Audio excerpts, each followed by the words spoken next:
Barang siapa menuruti firman-Ku, ia tidak akan mengalami maut untuk selama-lamanya. Pernyataan Yesus ini disampaikan dalam bagian pengajarannya ketika orang-orang Yahudi mengikuti Yesus. Setelah mendengar kata-kata Yesus, setelah mendengar pengajaran Yesus tersebut, orang-orang Yahudi tetap berdiri di tempat. Mereka tidak menolak pengajaran Yesus, tetapi mereka juga tidak langsung mengikuti pengajaran Yesus. Kata-kata itu sebenarnya juga maknanya lebih kurang sama dengan barang siapa menuruti firman-Ku, ia akan memperoleh hidup yang kekal. Yesus sedang menyampaikan pengajaran untuk hidup, bukan menyampaikan ancaman, bukan menyampaikan teori, tetapi sebuah ajakan yang nyata. Awalnya mereka diam, kemudian berdiskusi dengan teman-temannya. Akhirnya fokus mereka berubah tidak lagi kepada Yesus, tetapi kepada pikiran mereka masing-masing. Setelah itu, mereka mengambil batu untuk melempari Yesus. Hal yang serupa mungkin juga kita alami di dalam hidup ini. Ketika kita mendengarkan sabda Tuhan, hati kita awalnya sudah tersentuh.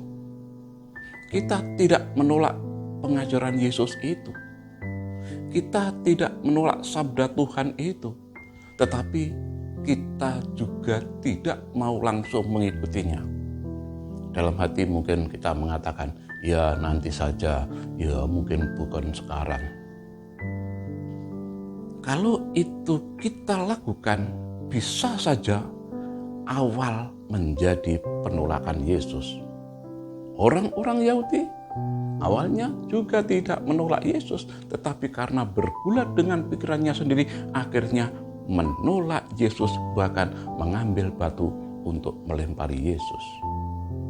Maka ketika ada sabda Tuhan yang sudah masuk ke dalam hati kita masih menundanya untuk melakukan, sebenarnya ini bisa menjadi titik awal kita menolak Yesus.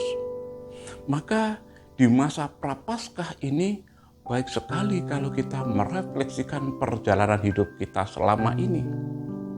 Sebab dosa sebenarnya bukan karena kita melakukan perbuatan yang jahat.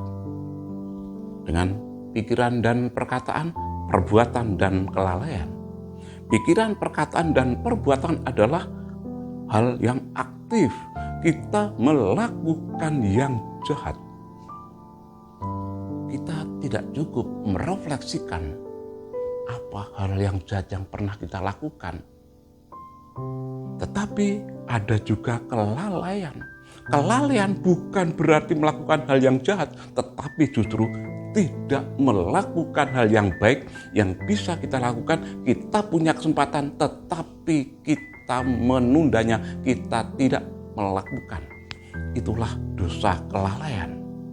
Dan kita sering lupa, seolah-olah kejahatan saja yang membuat kita berdosa. Tetapi tidak mau melakukan hal yang baik. Kita tahu kita punya kesempatan, tetapi kita tidak melakukannya. Maka sekali lagi di masa Prapaskah ini, menjelang pengakuan dosa atau setelah melakukan pengakuan dosa, kita perlu merefleksikan kembali. Apakah selama ini setelah mendengarkan firman Tuhan, kita hanya mendengarkan dan tidak mau melakukan? Yesus mengatakan yang memperoleh hidup yang kekal, yang tidak mengalami maut selama-lamanya adalah mereka yang melakukan firman-Nya, melakukan sabdanya. Bukan hanya yang mendengarkan saja. Ketika kita tahu ada hidup yang kita ubah, ada kebiasaan-kebiasaan yang juga harus kita tinggalkan, ada sikap hati yang harus kita perbaiki, tetapi kita tetap memilih diam, tidak mau berubah, dan hanya menjawab nanti saja. Hati-hati, perlahan-lahan kita itu bisa menjadi awal penolakan yang halus terhadap sabda Yesus.